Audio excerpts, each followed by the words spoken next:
All right, thank you for that. Of course. Yeah, so I can include the what's included, not included, the conversation about advanced onsite. I'm hoping that the memo from the water board will be agendized for next week, and I'm hoping we'll get some clarity from them on what that really means. Yeah, just leave it at that. Was there, so in the spreadsheet, you know, I think we've got everything that the board has said they wanted. You know, going back to the really long, wide spreadsheet, the original one that talked about all the, you know, the really hard one to get through. I think I've got pretty much everything except for the board had talked about risks being, I just don't know how to quantify that. There's so many, there's like physical, there's financial, Yeah. it's. The one conclusion I came to yesterday that I hadn't really cognitively put together, I guess, in my own mind, about risks was one of the real advantages of connecting to solving is actually they have the risk. They already have it and they assume our risk in addition to. Doesn't mean we wouldn't maybe have to pay for it. If they had a spill, we might have to pay our percentage, but the reality is they would have to pay it and we'd have to pay them back. Yeah, that is the one place where I've been thinking about this. I know we've got Alshire. We need to have, I want to make sure whatever, if we go forward with solving, whoever negotiates that contract needs to be like, have superpowers. Yeah, on top. Just so and if that's Martin from Alshire, great. If we need to spend money on like the surgeon who comes in to just negotiate this deal with them, so that that's the one place I have heartburn. Yeah. A place I have heartburn, so just. So in an effort to get my own knowledge built up on this one, so Joe Bargett was the general manager for Vandenberg Village, and they use Lompoc for their sewage treatment. So you've got kind of a triumvirate there. You've got the base, you've got Vandenberg Village, all hosted by, well, they're part of. Anyway. Yeah. So the point is they have a 24, 16, and 60% split. And Joe sent me literally last night, because I've been talking to him about it the last few days, the contracts they signed with the city of Lompoc, because they were in a similar boat to us, and helped me verify my understanding about how they did things from a capital perspective and from an O&M perspective. Two basically separate. Right. He said that's the only way you can really effectively do it. And so we have some samples, and the city of Solving, if we go that way, has said, look, it's going to, from their perspective, need to mirror what's in place with San Ynez.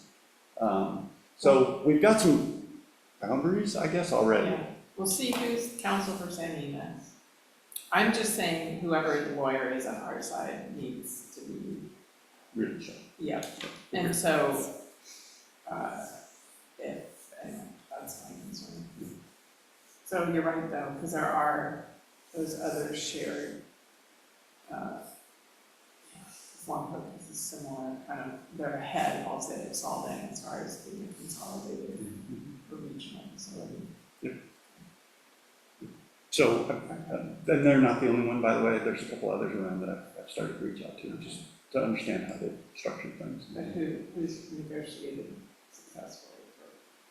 The one question that I've still yet to get answered, and I think I could describe this, it's a tough one to describe, which is why I think it's tough to get an answer to.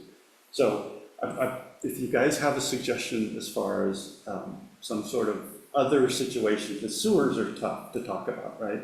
I've tried using a car as a model, as an analogy to help me describe this. But so the city of Solving is currently upgrading their plant, right? That plant is going to have a value, right? we're gonna be purchasing through our connection charge a portion of that value, right? So, great, easy to there, but we need to make sure, first of all, that we're not paying for a portion of that value through the connection charge, and still more of it through our O&M charges, Right, right? double, Potentially, depending upon how they've structured their finances, the buy-in cost that for us might be lower if there is a piece in the O&M. yeah, it's gotta go You've this gotta, way. yeah, but Yeah. the cost is, well, it's not known, but it's a number, right? And you've gotta address that. But importantly, this is the harder part on this, is for future upgrades, some of them we will derive benefit from, and some of them we won't. So for instance, if they were to, suddenly they don't have a reuse program currently, or their disposal, it all just goes into the creek. If they came up with an effective reuse program, and it costs them money to do it, do we pay for that or That seems not? like that's just part of the negotiated, if we own a portion, right? That we have to, yeah. So That's here's- all, it's negotiated. Yeah, and so That's why here's- while you're talking, I feel like it's like, we have to do like a third-party evaluation. And I've been doing that, To yeah. validate their, So here's the biggest one for me. Yeah, and I would be looking at that if we negotiate it for where things stand now, and they're gonna do that, that would be a whole new negotiation as to whether we participate in that or not. And if we get something from it, then we pay something for it. But if we don't get something for it, we're out of it. That's my thinking anyway. It's pretty simple, and that, but it's gonna take a good negotiator to So, but there's, line that out. anyway, I know you finish your thought, and maybe I'll. Yeah. no, go ahead. No, I'm just, that's all part what's negotiated Yeah. now. It's like, but those Lompoc contracts, saying those contracts should have accommodations for that, for how those are handled. For future, you're basically saying future facility upgrades or, you know, I call it upgrade, future facility capital improvements. So let me give you the really simple one, that I think the math is easily mentally done here, okay? So they're a 1.5 million gallon plant today. Just to keep the number simple, let's assume we're purchasing a daily volume of 150,000 gallons, so 10%. Easy number, right? 1.5, 150, 10%. When we write the contracts, what if solving the future is driven by the water board to expand their plant size to 2 million gallons a day? We don't need additional capacity. No, well, then ours would change accordingly. Well, Our it's- what? Well, our percentage, because we no longer need 10%, we need 5%. Eight or whatever the number is, yeah. So that's negotiated into the deal. That's my point, exactly. But they may view it differently, at least initially, to say, no, you're getting 10%.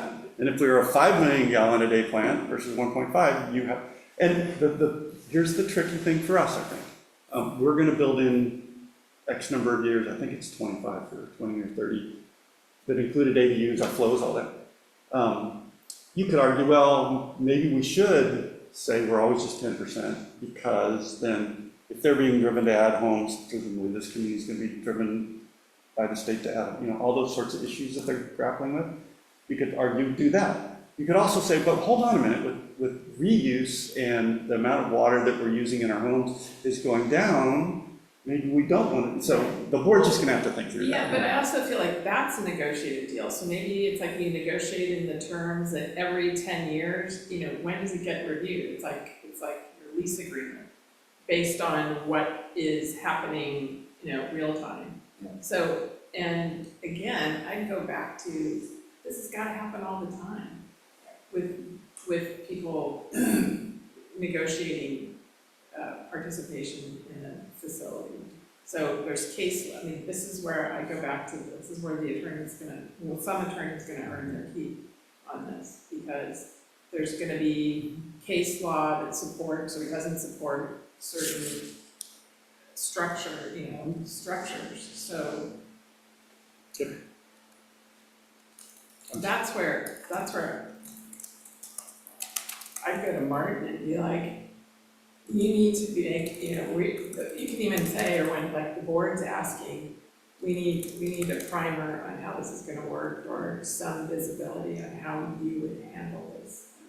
Without him spending 50 hours, just like, A, do you have experience negotiating this? And if, you know, if so, where? If there's like a general primer he can provide to you or to us on how, things to think about, or how, It's in the art of the deal. yeah. Because I think that could go a long way to not like having the death by 1,000 cuts to get there, if we all have some starting point. And this is all, let's just be real. Yeah. This is, we're getting ahead, but we're planning ahead, presuming, you know, we still haven't made a decision on whether we're going to solve it. But that would be my first thing, is like, if that is the decision, we have a project description. I mean, the first thing we gotta do is start, we can go through all the engineering, but if we can't reach a deal, Well, we gotta be able to reach a deal. So this is actually like critical path. I agree, So- it's gonna take a top negotiator to look at this, and we're gonna have to sit down and brainstorm it in an executive session, Yeah, well, probably. they need to come to us and say, you know, we've met, this is, The city? yeah, Who do this, like, you need the city's attorney and our attorney, here's the deal we're trying to do. We need to know what, you know, I don't know, what's our low, what's our high, I just don't know. That's where the expertise and the experience of somebody who's done 100 of these, we're gonna have to. You're not gonna find a person. Well, okay, it's You're gonna find somebody that's done a few.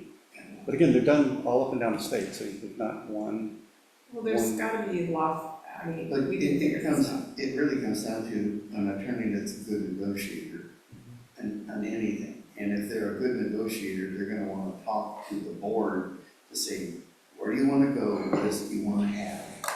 And that would be an executive session, and you need to propose all these thoughts at that time. And they're either gonna have an answer, they're gonna say that, you know, we'll hold that in reserve, or we'll do this. I mean, that's kind of the deal. I think, having been involved in more than I care to be involved in negotiations and wage and benefits, that's kind of how it goes. You don't get everything, but you do ask a lot of questions and you try to get the answers. It's also, Go ahead. it's also helpful to interview different attorneys. Even if we don't end up retaining them to help us be smarter about what we ultimately do. You know, nobody wants to give free advice, but in order to decide if we were going to bring somebody else in specifically to help with this issue, I think it's worth doing. I think we all recognize, and I'm gonna state the obvious, you know, our district will be better off if we come to them with our proposal as opposed to letting them. Yeah. Well, and it sets the tone for negotiating. So it's 10 o'clock, I just want to be mindful of time and what else we need to get through. In your, I guess I'd just say, you know, we're gonna talk about this thing again on Wednesday, but in your review of the decision-making matrix, is there anything that stuck out to you that would be beneficial to the full board to have? Oh, you know, if you could include something on this, that, or the other. I walked through the sample bill briefly, I touched on the high-level one, talked about the middle miles and how I'll get into a little more detail with the full board as to how I separated that stuff out. I didn't show in this meeting what I think is actually a pretty helpful sheet, which is the one labeled costs. It just breaks things down from a capital perspective, right? You can see the various capital pieces and then all the O&M costs. And then it's the thing that's closest to what I was doing like 2 years ago to try and help people through all the various options we were looking at. And it does include advanced onsite in there, at least.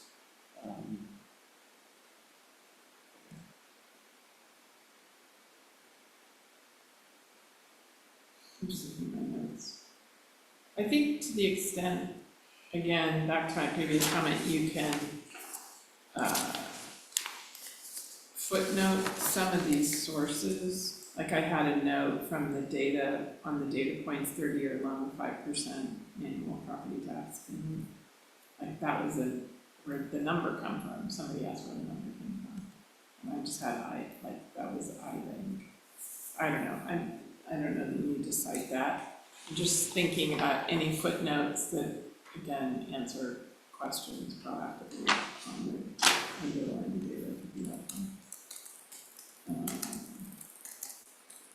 Yeah, the problem with printing footnotes, as you well know, is it overwhelms the spreadsheet. All you can see is the notes, and you can't I get it. I'm just, Yeah. I'm going through, Yeah, and you asked for. Yep, I appreciate that. and that's Yeah. just- I you can can certainly say add them. that. Yeah, I can certainly add them, but when I go to print it for the agenda, The other thing on the bill, I think I had a note, and maybe it's in your notes there, not the footnotes, but it assumes no grants. It doesn't, this is like, there's a technical term. This is like full load, right? There's no.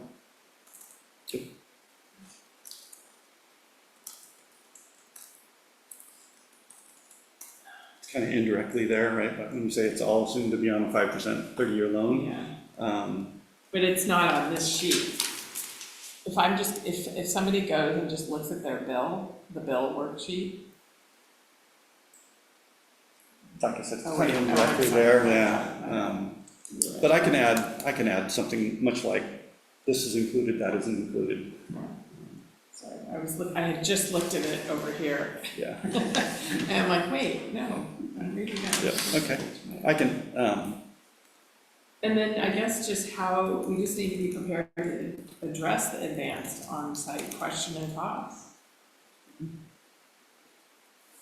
Because, I mean, I'll look at this and it's like, why do I want to pay that much? I want to get an advanced on-site. yeah, so just interesting couple of data points. We were talking earlier about how the assessment engineer is going to do this thing, right? Yeah. Or their thing. There's nothing that says that as part of that process, that the cost for a sewer won't be closer to the cost of an advanced on-site for your typical homeowner. Because I think these numbers understate pretty significantly the commercial expense and overstate the residential expense. For When you look at what an individual parcel would pay, this bill. When you equalize all the parcels, Yeah. yeah. when you assess it out in a more equitable fashion. So for instance, I was speaking to one of the businesses in town that's looking at doing some changes, and they got a quote for an advanced on-site system for their particular operation, their maybe future operation, and it was $400,000 for an advanced on-site system. So that's 4 times. Yeah, so for probably an individual homeowner, so it'd be interesting, so clearly anything in the commercial core, it's gonna make more sense for them. Based on that, it's gonna make sense for them to hook up. So how many residential parcels? I'm just trying to figure out how many residential parcels are really eligible. Meaning you've got the smaller lots, you're not gonna be able to put one on there. Extremely difficult. And then you've got some medium-sized lots that have creeks running through them. Yeah. That's problematic as well. That people forget about. Oh, I've got a half acre. Yeah, but the creek is only 20 feet to part of your acre. Yeah. And you can't put a leach line right there. Even though you've got a big lot. Yeah. It doesn't work. So proximity to the creek is a bigger deal than I think people want to recognize. Right. So anyhow, all right, I'll add some of those costs, include, don't include, some of the assumptions, so on. Should take public comment. Any public comment? No request to speak. Okay. All right, if we're done with that, any informational items? Just a chance for you two to give your comments. Subcommittee member comments? I have nothing. And just thank you for your diligence on this. It's all, coming to May 14 and beyond, May and June. It's a lot of years of work that's getting us to seeing things, so I appreciate it. Finally, I think is what we would all say. So, all right, item 8, motion to adjourn at 10:11. So moved. All right, second. All those in favor? Aye. Thank you. You're welcome.